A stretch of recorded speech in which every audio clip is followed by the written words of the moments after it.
I want to thank Ashley thank you for being here. Thank you for your leadership. Thank you for joining us. We're incredibly grateful. And Governor, I know why people trust you. I really, really do. To watch your leadership and to watch the way you communicate with the people of Vermont and the way you lead is something that I am proud of, and I know all the people of Vermont are very proud of. So thank you very, very much.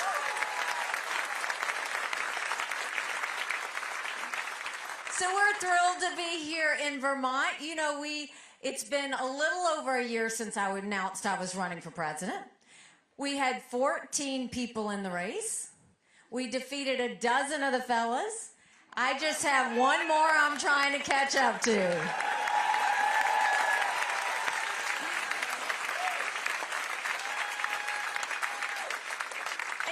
Look at the state of our country, and this is tough. You don't have to turn on the news to see it. We feel it.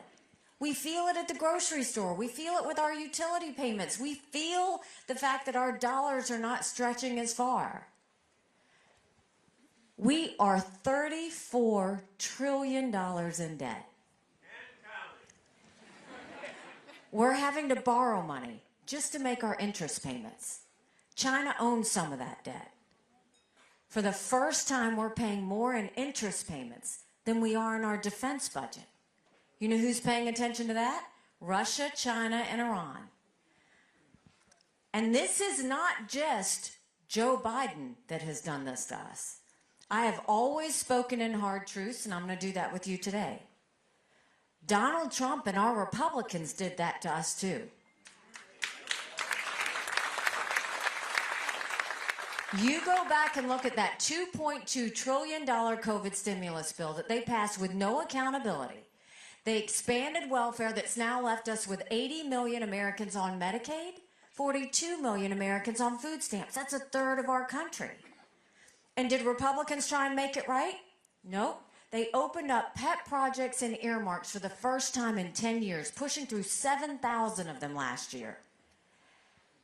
All while 1 in 6 American families can't afford their utility bill. 60% of Americans are living paycheck to paycheck. 50% of American families can't afford diapers. Don't you think it's finally time we had an accountant in the White House?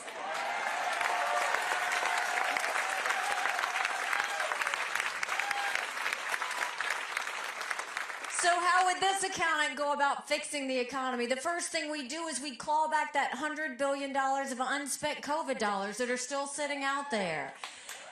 Instead of 87,000 IRS agents going after middle America, let's go after the hundreds of billions of dollars of COVID fraud. 1 out of every $7 was spent fraudulently. If 8% of our budget is interest, quit borrowing. Cut up the credit cards. You have to balance a budget every day. I had to balance a budget as governor.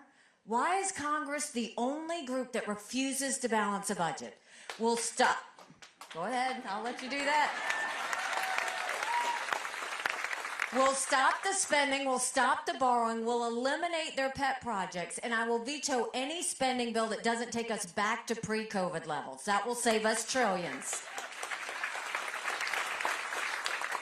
Then we will take as many federal programs as we can and send them down to the state level. That will dramatically reduce the size of the federal government, but it will empower people on the ground.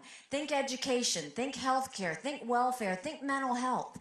If we cut the strings and send it down to the states where your governor and legislature could decide how to spend it, it's better handled by them and you than it is by some Washington bureaucrats.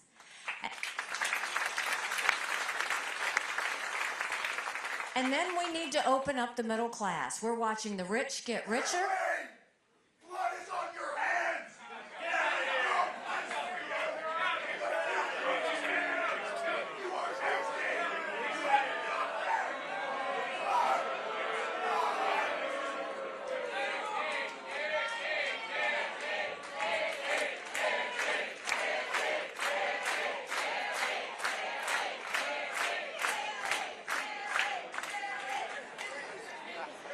You know, I will say this. Don't get upset at people like that, because my husband and Nikki his... Haley, someone I knew and cared about deeply died yesterday.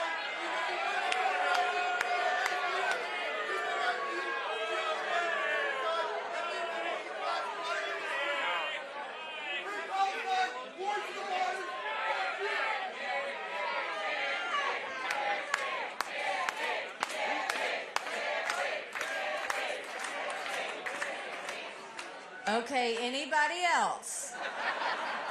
While we're at it, just get it out. Anybody else? You know what But what I will tell you, what I was trying to say is, don't get upset at protesters when they do that, because my husband and his military brothers and sisters sacrifice every day for their right to be able to do that.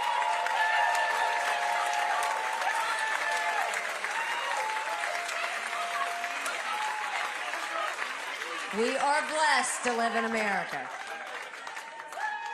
So we said we wanted to cut taxes for the middle class. We want to eliminate the federal gas and diesel tax in this country. And we want small business tax cuts to be permanent. Small businesses are the heartbeat of our economy. We need to start acting like it.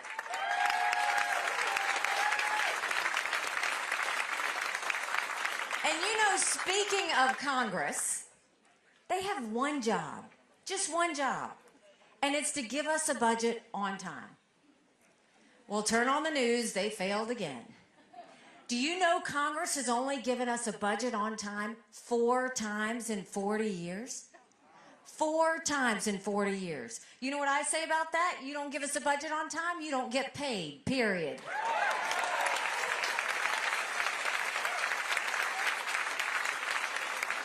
Don't you think it's finally time we had term limits in Washington, D.C.?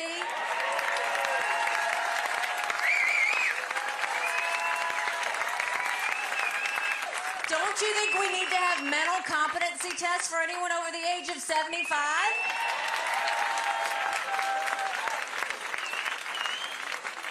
And I want to say this. I'm not being disrespectful when I say that. We all know people over 75 that can run circles around us. And then we know Joe Biden. Congress has become the most privileged nursing home in the country. This is nothing to play with. These are people making decisions on the future of our economy. These are people making decisions on our national security. We need to know they're at the top of their game. And then let's talk about the border. I can't believe this is the United States of America. 9 million illegal immigrants have come across the border. Y'all are dealing with this as well, up on the northern border. 9 million. We had enough fentanyl cross the border last year that would kill every single American. Number 1 cause of death for adults 18 to 45? Fentanyl. And don't think for a second China doesn't know what they're doing when they send it over. Now, when I was governor of South Carolina, we passed the toughest illegal immigration law in the country. President Obama sued us over it, and we won. I want to take what we did in South Carolina and go national with it. We need to do a national E-Verify program where every business has to prove that the people they hire are in this country legally.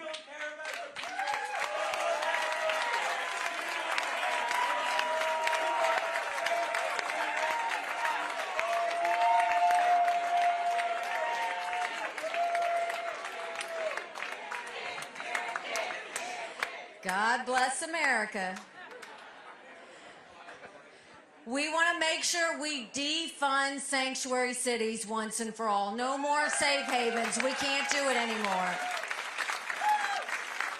We need 25,000 Border Patrol and ICE agents on the ground, and we need to let them do their job.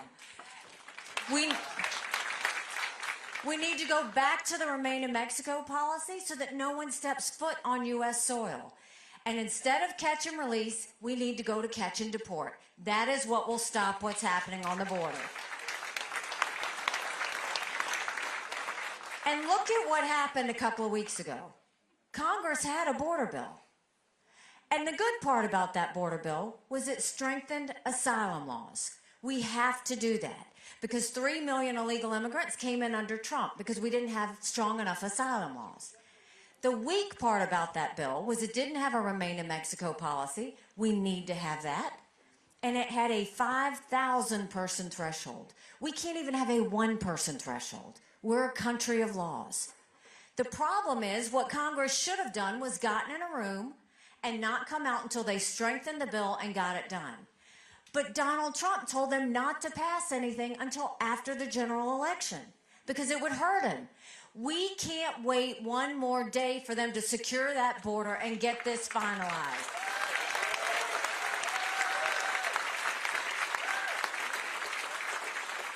Congress needs to get in a room and figure it out and do that for the American people, and Trump needs to stay out of it, period.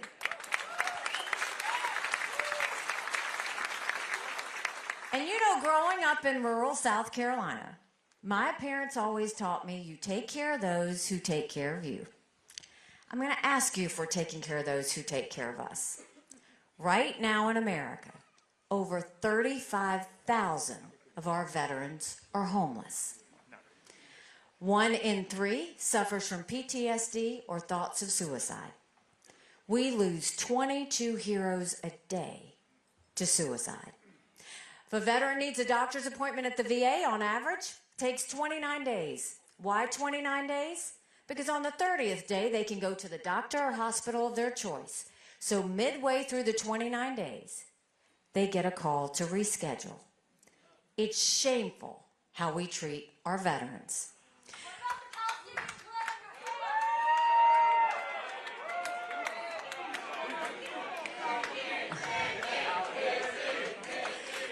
Now, I'm the proud wife of a combat veteran who served in Afghanistan.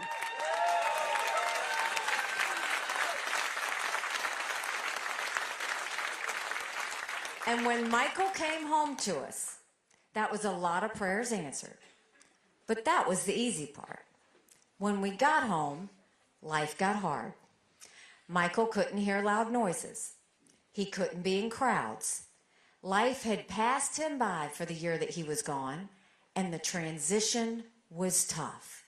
We can't just love our men and women when they're gone.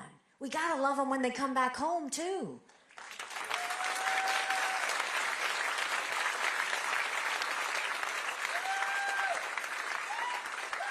We need to do more than just the 2-week transition. We need to take care of them for the long haul.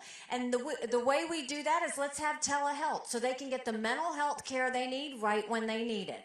Let's make sure they go to the doctor or hospital of their choice. They've earned that right. And I think the best way we go about dealing with the VA health care, I think every member of Congress should have to get their health care from the VA, and you watch how fast that gets fixed.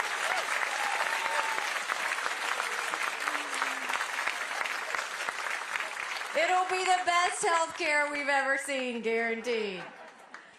And now let's talk about national security. The world is on fire, literally. We've got a war in Europe. We've got a war in the Middle East. We've got North Korea testing intercontinental ballistic missiles capable of hitting the U.S. We've got China doing cyber attacks on our infrastructure. And now we have Russia blinding satellites, so we can't see what they're doing. But make no mistake, none of this would have happened had we not had that debacle in Afghanistan. The idea that Michael and his military brothers and sisters who served there had to watch us leave Bagram Air Force Base in the middle of the night without telling our allies who stood shoulder to shoulder with us for decades because we asked them to be there. Think about what that said to our friends. More importantly, think about what that said to our enemies. Now more than ever, we have got to have a leader with moral clarity.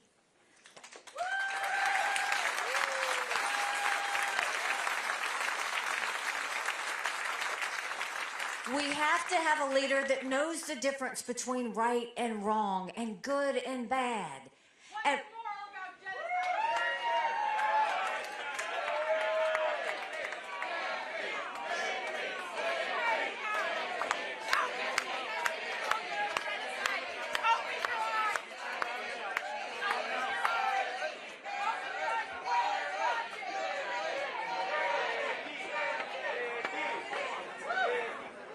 This is a time where we need to have leaders whose number one focus is to prevent war. Period. That's what we're...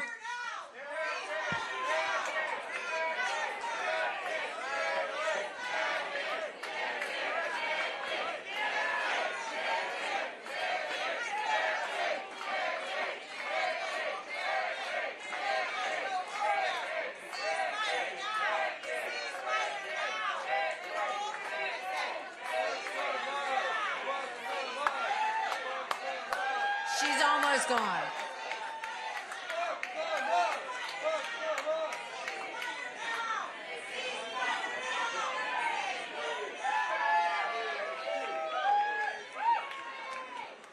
And this is why that matters, is when you see all of this happening, we need leaders who are going to over-communicate with you, to tell you why we should care about Ukraine, why we care about Israel, why we're worried about North Korea, all these things that are happening. Because when you don't over-communicate to the American people, then you have people who don't understand what's happening or why we're doing it. And that's what we're seeing. But then you also have to have a leader who really does know the difference between right and wrong. 2 weeks ago, Donald Trump said that he would encourage Putin to invade our allies. Now think about that. Trump's going to side with a dictator who kills his political opponents. Trump's saying he's going to side with a thug where 500,000 people have been wounded or killed because Putin invaded Ukraine. Trump's saying he's going to side with a madman who arrests American journalists and holds them hostage. And Trump's going to side with Putin, who's made no bones about the fact that he wants to destroy America. And he's going to side with him over the allies that stood with us after 9/11? In that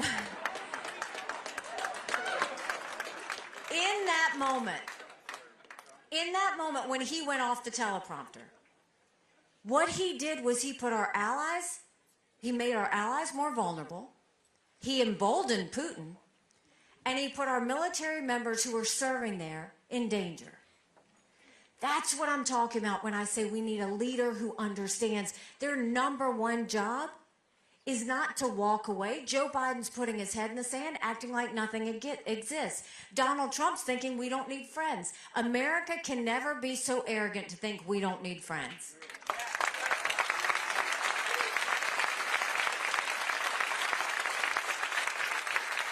We should grow our alliances. Our enemies are fearful of our alliances. You grow them, you make them stronger, and that's what keeps them at bay. But look, we know what we need to do with our national security. We know what we need to do with our domestic policy. Now let's talk about what you need to do on Tuesday. This is a choice between whether we want more of the same or whether we want to go in a new direction. More of the same is not just Joe Biden. More of the same is Donald Trump. A couple of months ago, if you go back just a couple of months, they said that I was going to lose New Hampshire by 35 points. We ended up getting 43% of the vote in New Hampshire.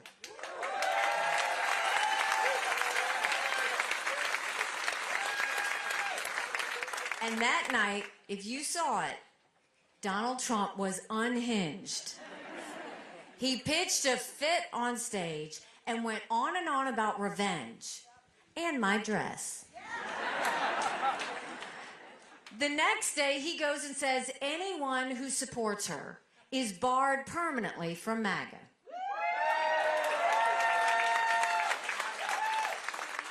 Now think about that. If you're running for president, your job is to bring people into the fold, not push people out of your club. Then the next day, he goes and he tries to push the RNC to name him the presumptive nominee. Now, we don't anoint kings in America. We have elections, and people have the right to vote.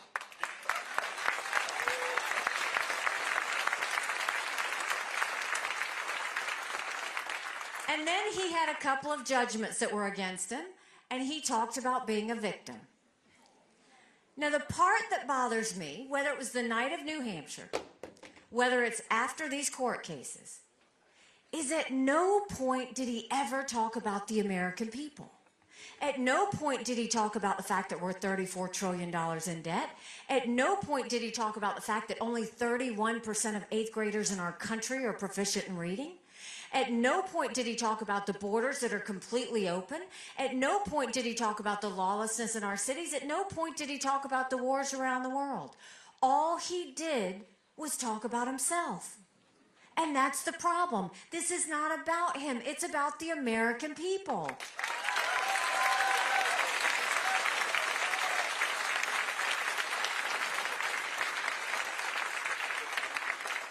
And this is also about the direction of where we want to go in the Republican Party, but in the country. No one is talking about fiscal discipline. I believe that we need smaller government. I believe we need economic freedom. I believe that we need more money in people's pockets and not in the government dime. I believe that we need to make sure that we are doing everything we can to pay down that debt.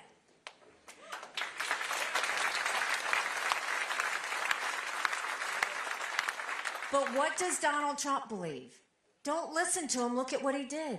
He put us $8 trillion in debt in just 4 years. $8 trillion. That's more than any other president. And he'll say that's because of COVID. That was less than 20%. I want to shrink government. He grew government. I want to clean the politics out of our agencies. He let it go and fester. We can't keep going in that direction. We're going off a fiscal cliff. And then you go and you look at the national security side. I think we need to have peace through strength. We've always done that. He wants to go and be an isolationist and not focus on anything. You do that, that pushes us further in more. But then even look at what's happened with the RNC party operation itself. Now he's putting his daughter-in-law's head. He's having his campaign manager run it. Instead of winning races up and down the ticket, now they're saying that it's only about Donald Trump. Well, he put $60 million of his own campaign contributions towards his personal court cases. Now, if he does this, that's going to be his own legal slush fund. So this isn't about the Republican Party, because the Republican Party I knew and that I believe in is one of smaller government and limited control and freedom. His is one that is more about control, and he's making the party all about him. And then I saw he tweeted a couple of days ago, we had a big crowd in D.C., and he tweeted and he said, anybody that helps her or supports her will not have access to me.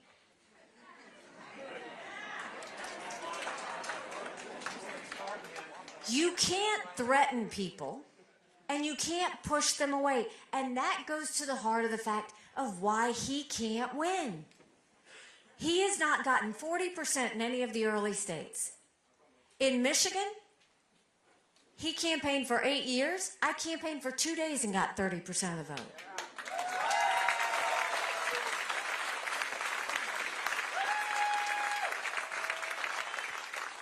Something has to give. We can't keep living in this chaos. We can't be a country in disarray and a world on fire and go through 4 more years of chaos. We won't survive it. And look at the general election polls. In every one of those polls, it's going to be a nail-biter between Donald Trump and Joe Biden again. I'm in every one of those polls, and I defeat Joe Biden by 18 points.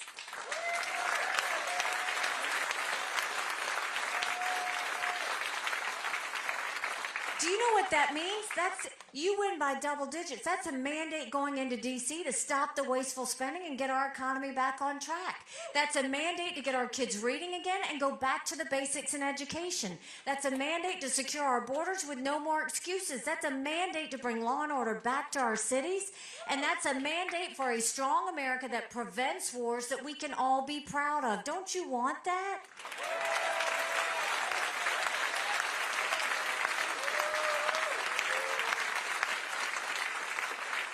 Because we could have that. But in order to have that, it's going to take a lot of courage.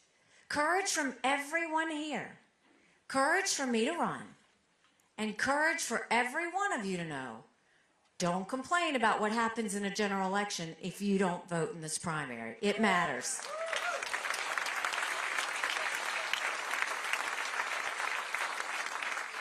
You know, 8 months ago, I dropped my husband Michael off at 4 a.m.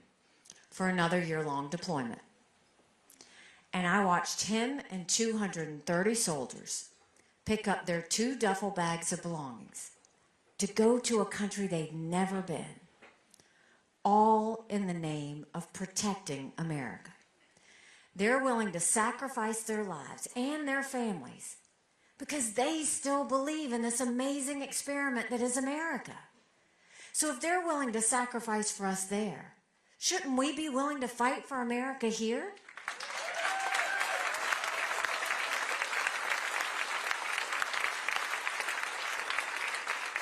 Because we have a country to save.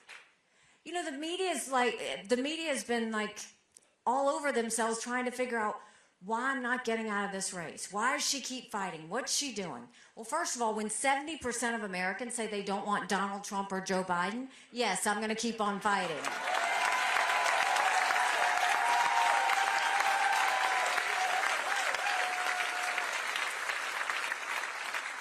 I think I've thrown out the idea that they think I'm running for vice president. That's not happening. If this was about my political career, I would have been out a long time ago. The reason I'm doing this is for my kids and your kids and grandkids. Look at the younger generation. Look at what they've been through. They went through COVID, which was traumatic. Now they're worried. They know that $34 trillion in debt falls on them. They don't know what that responsibility is going to look like. They don't know how they're going to get a job. They don't know how they're going to make ends meet. They don't think they'll ever own a home. And then they're worried about the wars around the world. And all of that is happening under an umbrella of anger and division. And then we want to know why there's so much anxiety, stress, and depression? Our kids deserve to know what normal feels like.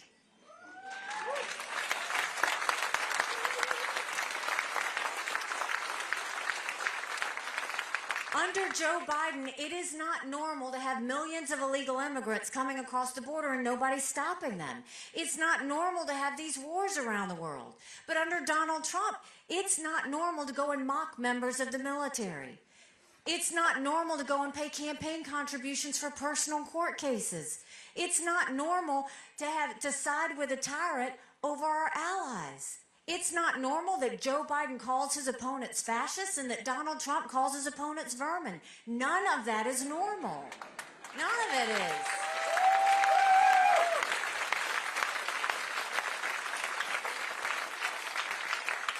Can you imagine a country where we could sit down at the dinner table and not have a political fight? Can you imagine a country where you could go to work and say something and not worry about being demoted? Can you imagine a country where we could strongly disagree and not hate each other over it?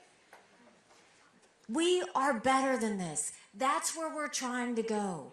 This is about making sure we become the America that we know and love, the one that's built on values, the one that's about faith, family, and freedom. That's who we are at the end of the day. That's what we want to be. That's what our kids deserve to know. But in order to do that, we really have to get back to what's real. You know, they asked me why I was doing this when I first announced, and I said, my parents came here 50 years ago to an America that was strong and proud and full of opportunities. I want them to know that country again. I'm doing this for...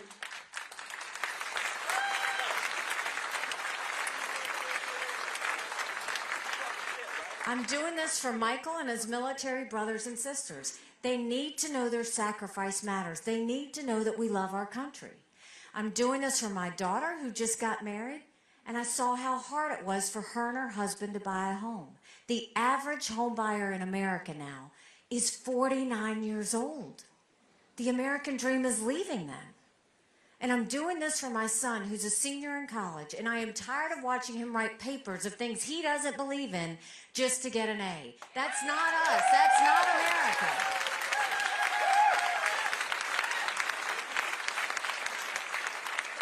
And for the first time, 81% of Americans don't think their kids are going to have as good of a life as we did. We can't be okay with that. I'm not okay with that.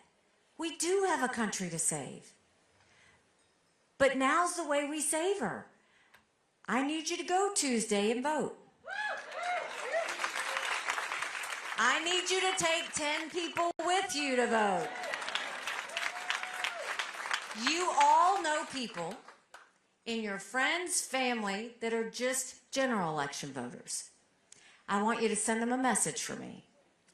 In a general election, we're given a choice.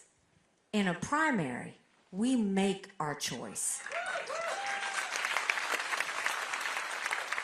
This is the time to make our choice. Go tell your friends and family, text them, email them, tell them the importance of voting. Take a yard sign. If you can't have a yard sign in your yard, put it in the back of your car. Make sure that you tell everybody that we know here in Vermont, I know you know how to use the power of your voice. I know that you know what it means to go to the polls, and I know you know that there's a lot on the line. And if you will join me,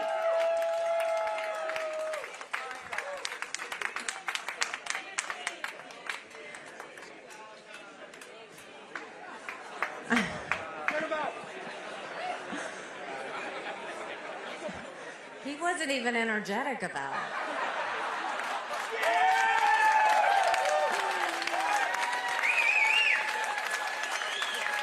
So this is the part we want. We need you to get out to the polls. We need you to do your part. And this is what I promise you. If you join us in this movement, if you join us in this fight, I promise you, our best days are yet to come. God bless you. Thank you, Vermont. Thank you so much.